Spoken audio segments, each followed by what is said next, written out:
ولا يزال في مشواره مع النادي الاهلي طبعا على فترتين. كرة على جهة اليمين، محاولة باتجاه ليو في الجبهة اليمنى، ميسي يلعبها لسواريز وهدف لبرشلونة. هدف لبرشلونة، عرضية ليو لمسها على ما يبدو لويزيتو، مسحها براسه سواريز، خدعوا المسائلين بهذه اللعبة الفنية العالية الرائعة ليونيل. كيف لا يحبوه ويملك كل هذا الكم من الموهبة، من المهارات، من السحر، من المتعة، من الأقدام.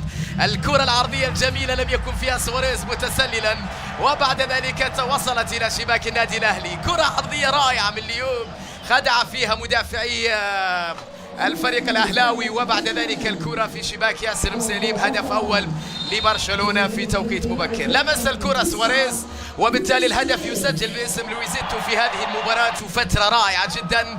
الدفاع الأهلاوي يواصل أخطاءه، وكرة لبرشلونة، محاولة لمصلحة رافينيا لكن الدفاع وليو،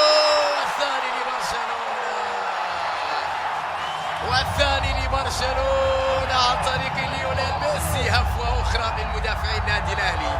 يا مدافعي النادي الأهلي يا جماعة، تلعبون أمام برشلونة. لفتين أمان، شيفو، كردي، تعالوا كلكم عندي، تعالوا عندي. أنتم تلعبون أمام برشلونة. ماذا تفعل في هذه الكرة ضد البارسا، ضد رافينيا، ضد نيمار؟ ألا تعرف من هو نيمار؟ ألا تعرف من هي برشلونة؟ من هو برشلونة؟ يسجل بعد ذلك البارسا هدفا ثانيا في هذه المباراة، هدفين مقابل لا شيء في توقيت مبكر، الأمر الذي يجعل البارسا يحصل على نتيجة جيدة في هذه المباراة. مرور جميل من جانب سلمان مؤشر، يحافظ على كرة خطأ لمصلحة المؤشر على راكيتيتش. تمريرات لبرشلونة، راكيتيتش مرة أخرى، العودة لغوميز إلى رافينيا، تمريرة للأمام خطيرة باتجاه سواريز، دفاع تدخل لكن بالخطأ، وعودة لنيمار، والثالث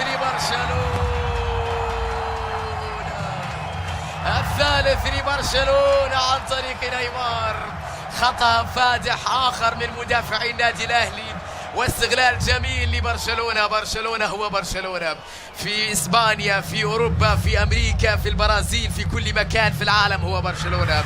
في الدوحة هو برشلونة، بنفس التقاليد، بنفس اللمسات، بنفس السحر، بنفس الكورة، بنفس المتعة، بنفس الجماعية هو برشلونة.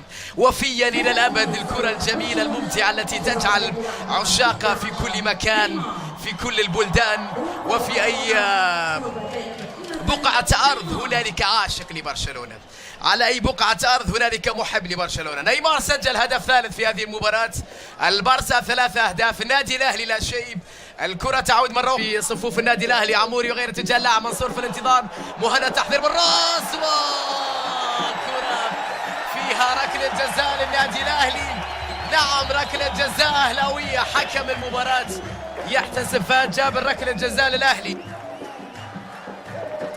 ركلة جزاء أهلاوية في هذه المباراة. عموري عمر عبد الرحمن سيكون على تنفيذ هذه الركلة بعد احتكاك في اللقطة الماضية. شوفها مرة أخرى، تحضير بالراس من مهند، وحكم المباراة هنا أشار إلى وجود ركلة جزاء. شوفها مرة أخرى، الكرة التي لمصلحة الأهلي، وركلة جزاء أهلاوية في هذه المباراة سيكون على تنفيذها عمر عبد الرحمن، النجم الإماراتي، الموهبة الإماراتية الكبيرة عمر عبد الرحمن. يا ولد جميلة من عموري. نعم، ركلة جزاء، لكن تنفيذ في منتهى الروعة من جانب عمر في شباك برشلونة. هدف أول أهلاوي، هدف للنادي الأهلي بطريقة جميلة من عمر، لكي يؤكد الجميع على كمية المهارات اللي عنده، على كمية أو حجم الموهبة التي يمتلكها. حتى أمام برشلونة تسجلون أهداف بمختلف الوضعيات، هذا عمر يضعها بطريقة رائعة أيضا في شباك برشلونة من علامة الجزاء. 3-1 في هذا الشوط الثاني الآن، هدف أهلاوي مهم من أجل العودة. دخول فيتفاد، في دخول مهند عسيري بتواجد عمر، الثلاثي الهجوم. دخل من الدفاع وإبعادها بعد ذلك من جانب فهد حمد لراكيتيتش. برشلونة في الناحية اليمنى من جانب راكي يتحرك مع أليكس فيدال، عرضية باكو بالراس، وهدف رابع لبرشلونة.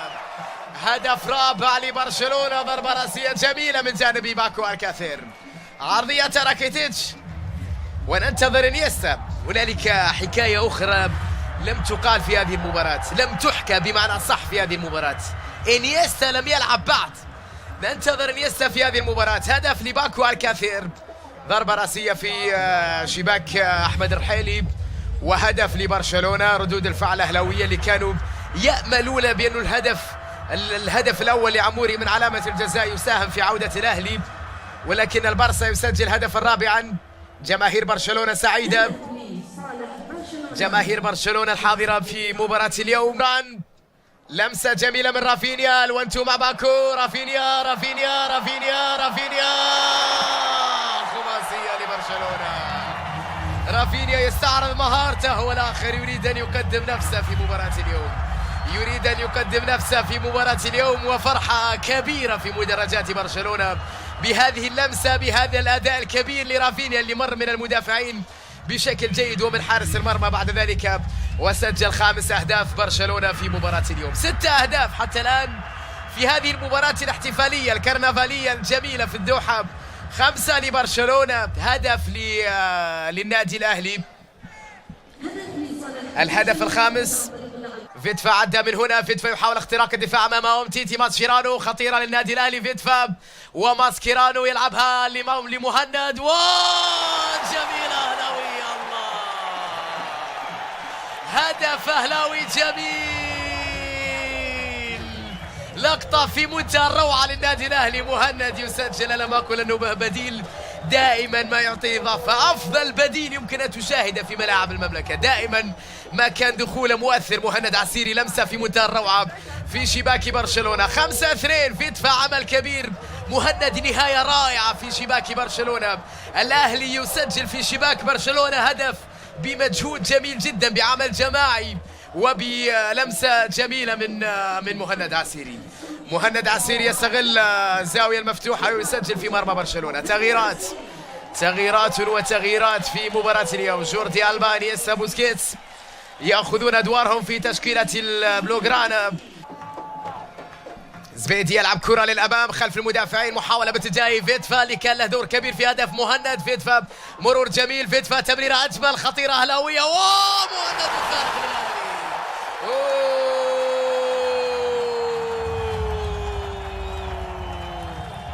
لقطة في منتهى الروعة للأهلي في الكرة الأخيرة. مهند عسيري يسجل ثنائية في برشلونة، يا له من يوم كبير لمهند عسيري. الله على فيتفا، علي يلعبها لمهند وكهجمة اكتملت روعتها بنهاية جميلة لمهند عسيري اللي يسجل ثنائية. الله على فيتفا، دخول أعطى الكثير من القوة. فيتفا الفنان يعطي الكثير من القوة في وسط الملعب للنادي الأهلي، ولكن مهند عسيري اللي يسجل ثنائية في مباراة اليوم، ثنائية في مرمى برشلونة، ثنائية في مرمى برشلونة. أمر كبير لمهند، وأمر يدعو الكثير من الفرحة لجماهير نادي الأهلي في مباراة اليوم.